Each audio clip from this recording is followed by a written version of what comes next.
Tiffin box friendly பன்னீர் role பண்ணலாங்களா? அதுக்கு கடாயில் கொஞ்சம் தாராளமாக எண்ணெய் விட்டு சோம்பு பொரியட்டோன்னு விடுங்க. இஞ்சி பூண்டை கரகரப்பாக அரைச்சி அதில் போட்டு தாளிச்சுக்கோங்க. இந்த மாதிரி தாளிக்கிறப்போ அந்த ஃப்ளேவர் ரொம்ப நல்லாயிருக்கும். ஆனியனை நல்லா நீல வாக்கில் கட் பண்ணி அதில் போட்டு மீடியம் ஃப்ளேமில் வச்சு கொஞ்சம் வதக்கிக்கோங்க. இது நல்லா செவக்கணும்னு அவசியம் இல்லை, குக் ஆனால் போதும். இதுலேயே சால்ட்டு சேர்த்துட்டிங்கன்னா சீக்கிரமாக அந்த ஒரு கிளாஸி லுக் வந்துடும்.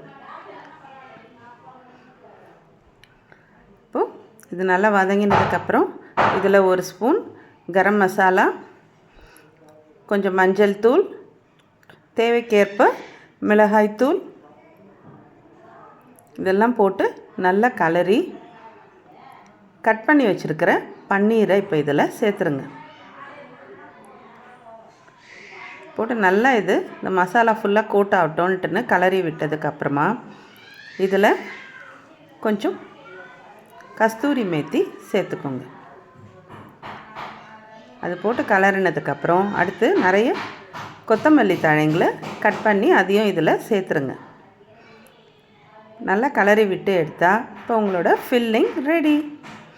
இப்போ அடுத்து நம்ம மைதாவோ இல்லை கோதுமையோ பிசைஞ்சு சப்பாத்தி ரெடி பண்ணிக்கலாம். நான் இப்போ மைதா பிசைஞ்சு எடுத்து வச்சுருக்கேன். எத்தனை சுடுறீங்களோ அத்தனையும் தரட்டி வச்சுக்கோங்க மடமடன்னு. அப்போ போட்டு எடுத்தோம்னா இது மொத்தமே ஒரு 1/2 hourல ரெடி பண்ணிடலாம்.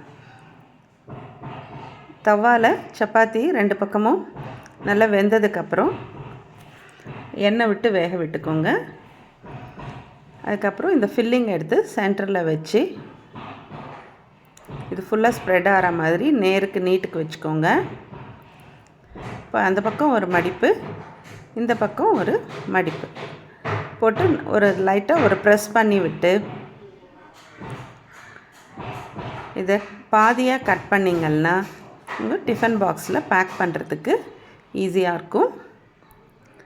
அவ்வளோதான்.